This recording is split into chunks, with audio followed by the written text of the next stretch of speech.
Today we will see class 12 macroeconomics chapter 1 introduction to macroeconomics revision notes. Introduction and structure of macroeconomics. 1. Macroeconomics is the part of economic theory that studies the economy as a whole, such as national income, aggregate employment, general price level, aggregate consumption, aggregate investment, etc. It means main instruments are aggregate demand and aggregate supply. It is also called the income theory or employment theory. 2. Structure of macroeconomy. As we know, macroeconomics is concerned with economic problems at the level of an economy as a whole. Structure of macroeconomics implies study of different sectors of the economy. An economy may be divided into different sectors depending on the nature of the study. A. Producer sector engaged in the production of goods and services. B. Household sector engaged in the consumption of goods and services. Note: households are taken as the owners of factors of production. C. The government sector engaged in activities like taxation and subsidies. D. Rest of the world sector engaged in exports and imports. E. Financial sector (or financial system) engaged in the activity of borrowing and lending. 3. Circular flow of income. It refers to flow of money, income, or the flow of goods and services across different sectors of economy in a circular form. There are two types of circular flow: A. Real or product or physical flow. B. Money or monetary or nominal flow. Real flow. 1. Real flow of income implies the flow of factor services from the household sector to producing sector, and corresponding flow of goods and services from the producing sector to the household sector. 2. Let us consider a simple economy consisting only of two sectors: producer sector, household sector.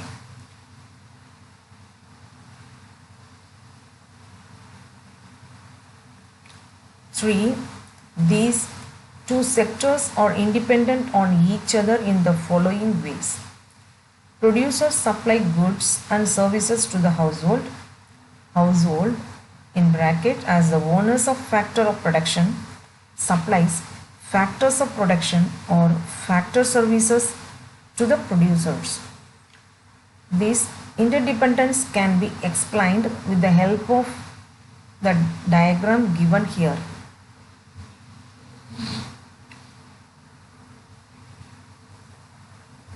B. Money flow.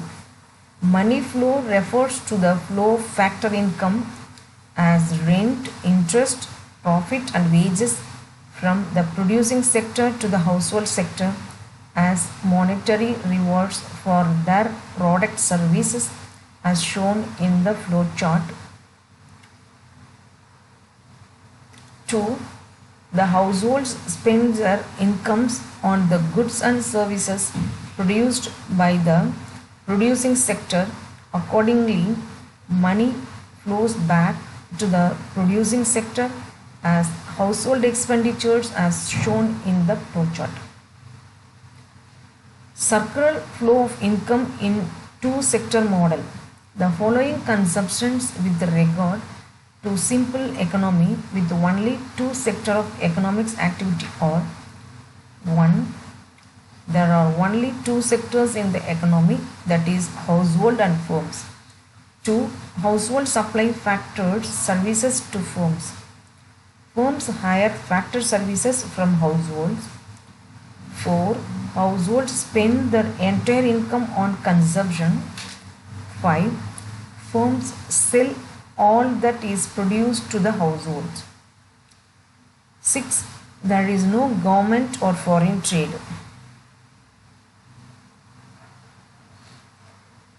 Such an economy described above has two types of markets. One, market for goods and services, that is product market. 2. Market of factors of production, factor market.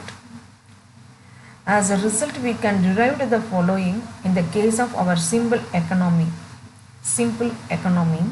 1. Total production of goods and services by firms is equal to total consumption of goods and services by household sector. 2. Factor payments by firms is equal to factor incomes of household sector. 3. Consumption expenditure of household sector is equal to income of firm. 4. Hence, real flows of production and consumption of firms and households is equal to money flows of income and expenditure of firms and households.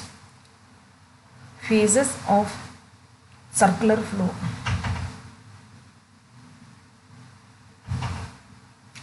There are three types of phases of circular flow. 1. Production phase. It deals with the production of goods and services by the producer sector. If we study it in terms of quantity of goods and services produced, it is a real flow, but it is a money flow if we study it in terms of market value of goods produced. 2. Distribution phase. It means the flow of income in the form of rent, interest, profit and wages paid by the producer sector to the household sector. It is a money flow. 3. Disposition phase. Disposition means expenditure made. This phase deals with expenditure on the purchase of goods and services by the household and other sectors. This is a money flow from other sector to the producer sector. These phases are illustrated in the figure given below. Some basic concept of macroeconomics.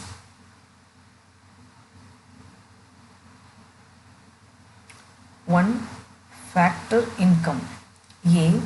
Income earned by factor of production by rendering the productivity services in the production process is known as factor income. B. It is a bilateral (two-side) concept. C.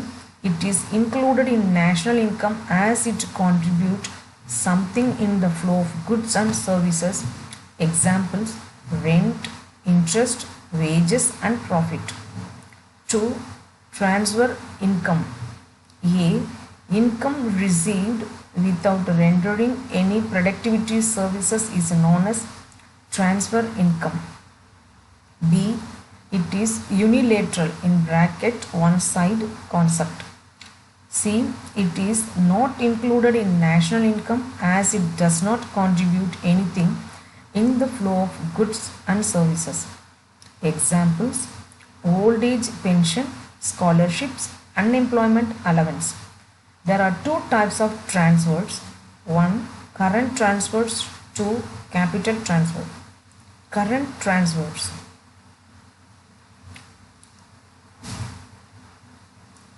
Transfer were made from the income of the payer and added to the income of the recipient (who receives) for consumption expenditure are called current transfers. It is recurring or regular in nature.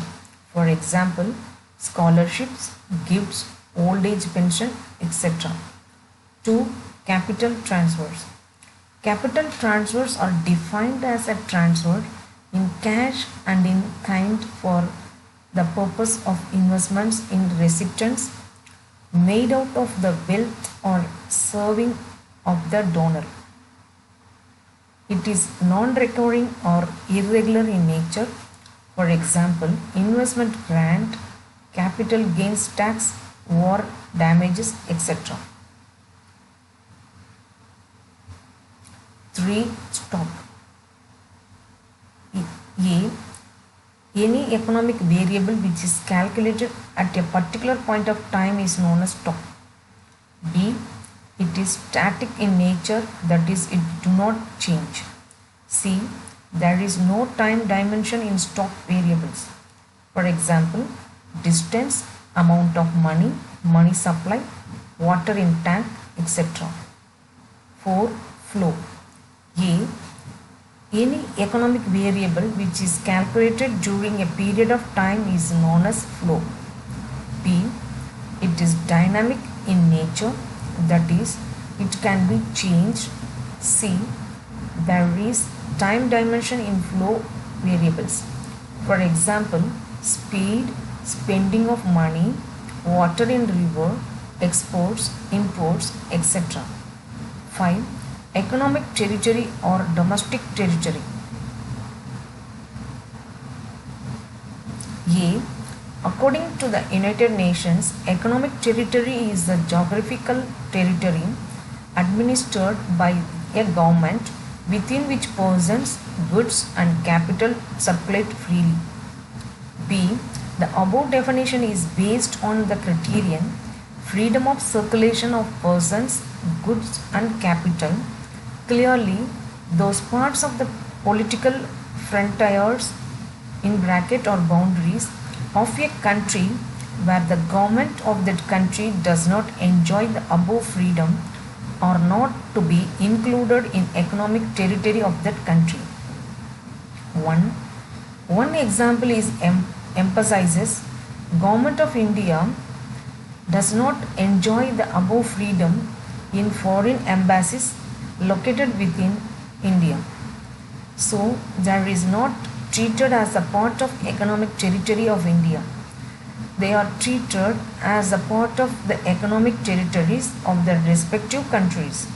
For example, the US Embassy in India is a part of economic territory of the USA.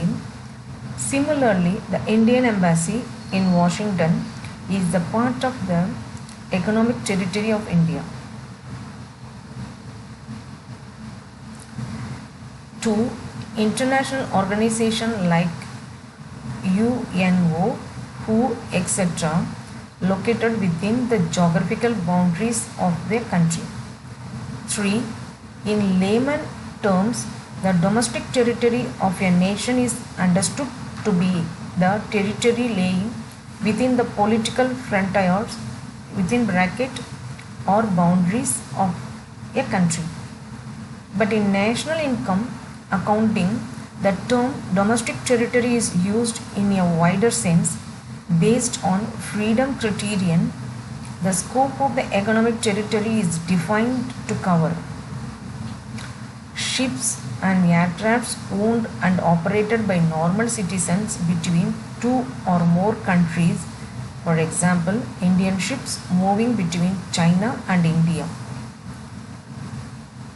regularly are the part of the domestic territory of India. Similarly, planes operated by Air India between Russia and Japan are part of the domestic territory of India. Similarly, planes operated by Malaysian Airlines between India and Japan are a part of the domestic territory of Malaysia. Fishing vessels, oil and natural gas rigs and floating platforms operated by the residents of a country in the international waters where they are exclusive rights of operation. For example, fishing boats operated by Indian fishermen in international waters of Indian Ocean will be considered a part of domestic territory of India. Embassies, consulates and military establishment of a country located abroad. For example, Indian Embassy in Russia is a part of the domestic territory of India. Consulate is an office or building used by consul (an officer commissioned by the government to reside in a foreign country to promote the interest of the country to which he belongs. 6. Citizenship or nationalship. A. Citizenship is basically a legal concept based on the place of birth of the person or some legal provisions allowing a person to become a citizen. B. It means Indian citizenship can arise in two ways. 1. A person is born in India, he acquires automatic citizenship of India. 2. A person born outside India applies for citizenship and Indian law allows him to become Indian citizen. 7. Normal resident or resident. A normal resident, whether a person or an institution, is one whose center of economic interest lies in the economic territory of the country in which he lives. B. The center of economic interest implies in two wings. 1. The resident lives or is located within the economic territory for more than 1 year, and 2. The resident carries out the basic economic activities of earnings, spending and accumulation from that location. C. There is a difference between the terms normal resident (resident) and the citizen or national.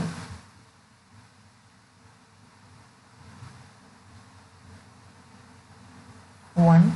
A person becomes a national of a country because he was born in the country or on the basis of some other legal criterion. 2. A person is treated resident of the country on the basis of economic criterion. 3. It is not necessary that a resident must also be the national of that country. Even foreigners can be the residents if they pass the above stated economic criterion. For example, a large number of Indian nationals have settled in USA, England, Australia, etc. or residents (not as nationals of these countries).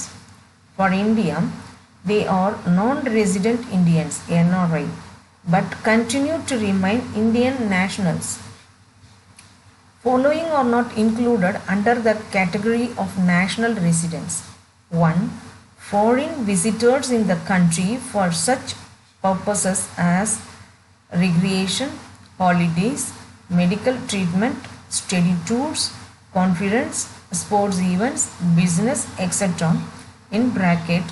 They are supposed to stay in the host country for less than 1 year. In case they continue to stay for 1 year or more in the host country, they will be treated as normal citizens of the host country. 2. Crew members of foreign vessels, commercial travelers and seasonal workers in the country (foreign workers who work part of the year in the country in response to the varying seasonal demand for labor and return to their households), and border workers who regularly cross the frontier each day or somewhat less regularly (each week) to work in the neighboring country or the normal residents of their own countries. Example, Nepal.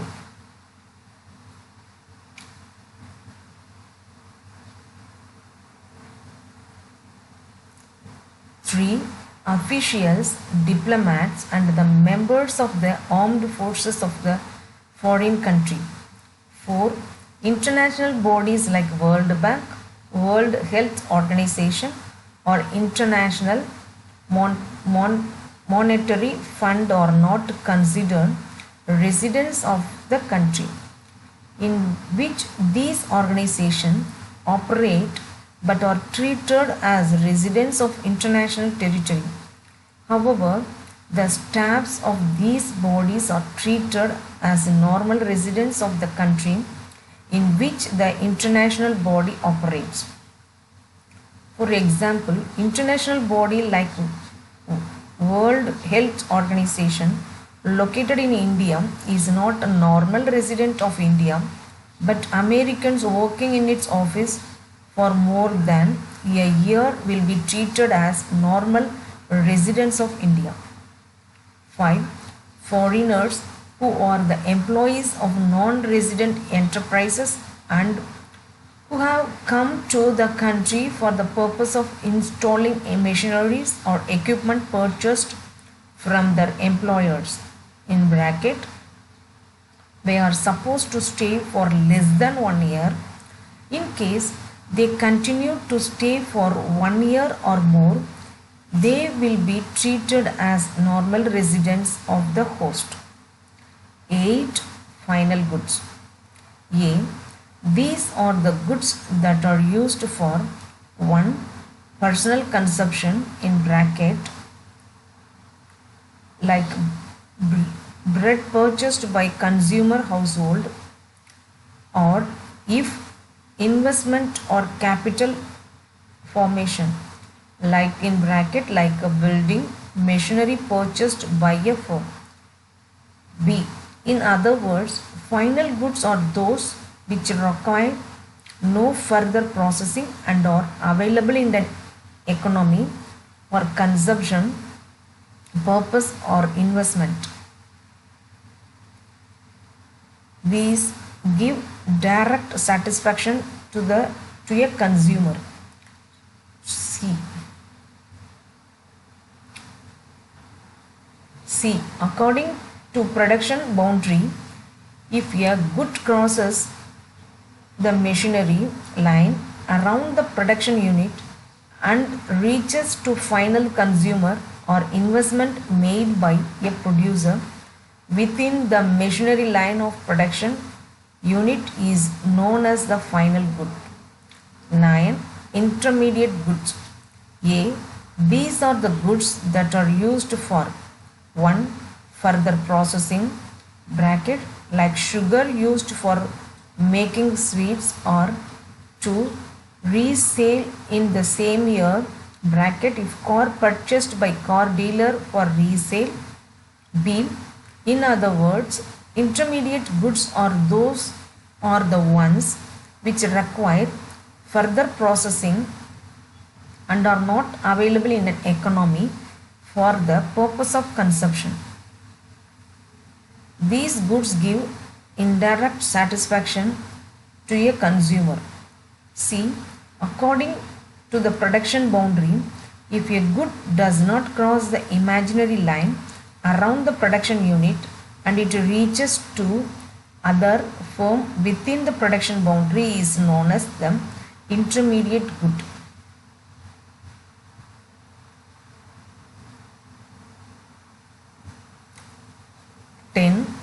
Point to remember for final goods and intermediate goods. A. Basics of classification. If a good is used for personal consumption or investment, then it is a final good, whereas if the good is used for 1. Further processing or 2. Resale in the same year, then it is known as intermediate good. Thus, the basis of classification between these two goods is not the commodity itself, but the use made of it. For example, bread used by a consumer household is a final goods, but the same used by a bakery for making a sandwich is a intermediate goods. B. Production boundary. 1. Production boundary plays a vital role to differentiate between intermediate and final goods. The production boundary is the imaginary line around the production unit. 2. According to the production boundary, if a good crosses the imaginary line around the production unit and reaches to final consumer or investment made by a producer within the imaginary line of production unit, it is known as final good. As against it, if a good does not cross the imaginary line around the production unit and reaches to other firm within the production boundary, it is known as intermediate good.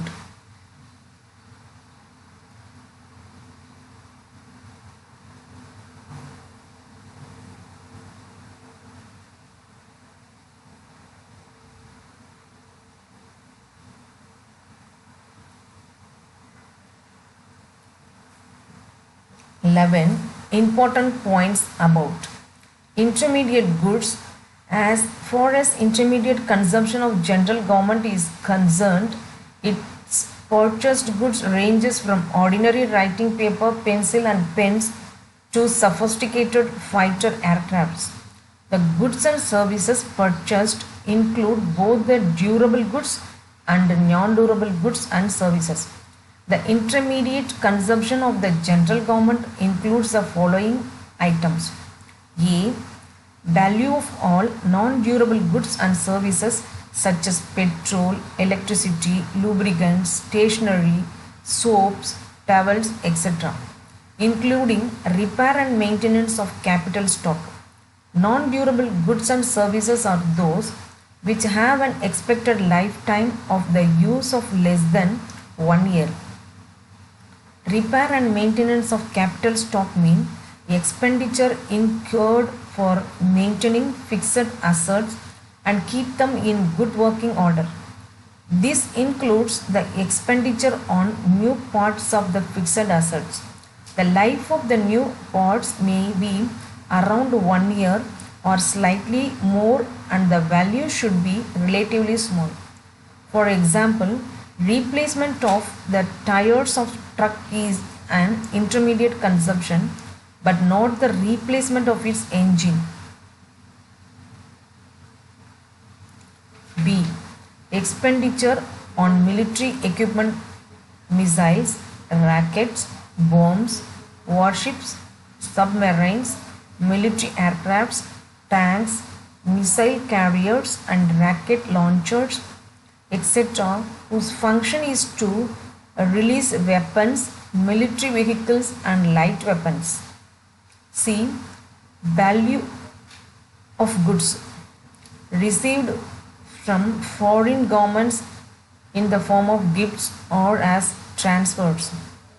Examples of these transfers in kind are food, clothing, medicines, vegetable oils, butter, toys sent by the government of one country to the other in times of natural calamities or as a token of goodwill and friendship between two countries.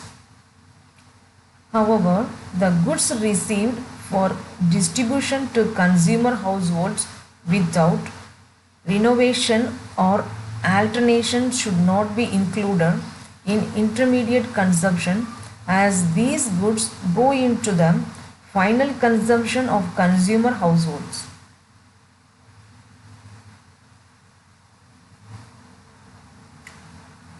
D. As we know, intermediate goods are purchased by one production unit from another production unit within the production boundary. However, it is not necessary that all the purchases by one production unit from other production units are intermediate purchases. For example, purchases of building, machinery, etc. are not intermediate purchase. In bracket, if they are not meant for resale in the same year, rather these purchases are meant for investment and are termed as the final product. E. Research and development. Commodities consumed in each research and exploratory activities bracket like oil exploration in different parts of India by the Oil and Natural Gas Commission ONGC, or improving the technology of a particular production process. Commodities used in basic scientific research.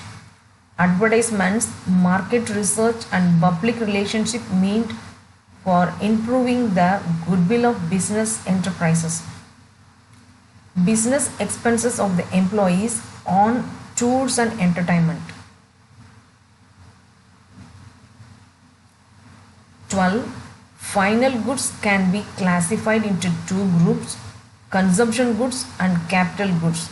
A. Consumption goods, meaning consumption goods are those which satisfies the wants of the consumers directly. For example, cars, television sets, bread, furniture, air conditioners, etc. Categories of consumption goods. Durable goods. These goods have an expected lifetime of several years and of relatively high value.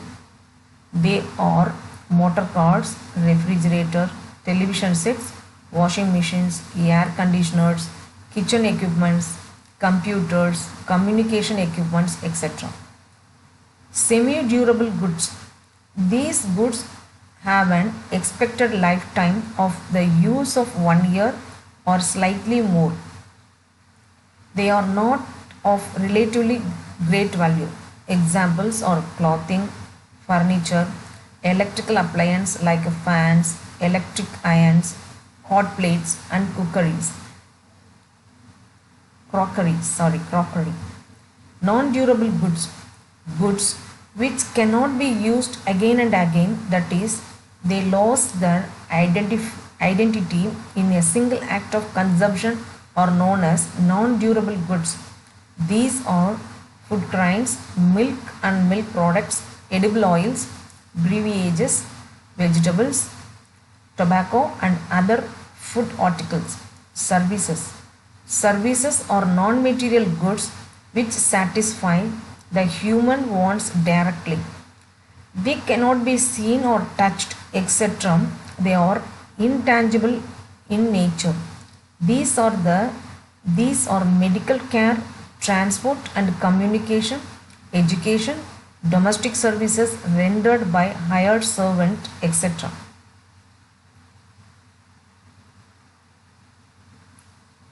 B. Capital goods.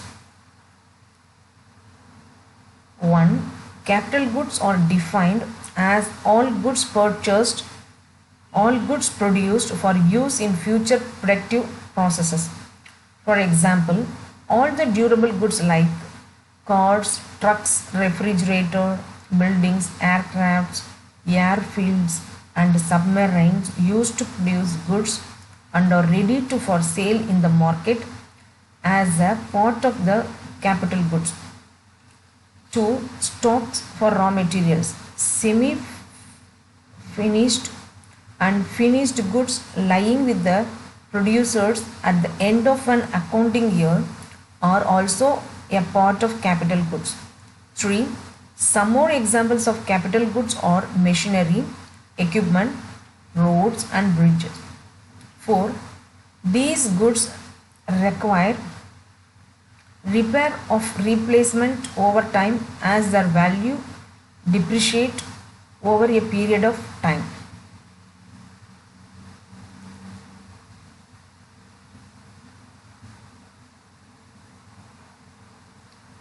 (13) Differentiate between final goods and intermediate goods on the basis of end used classification of goods and services with example.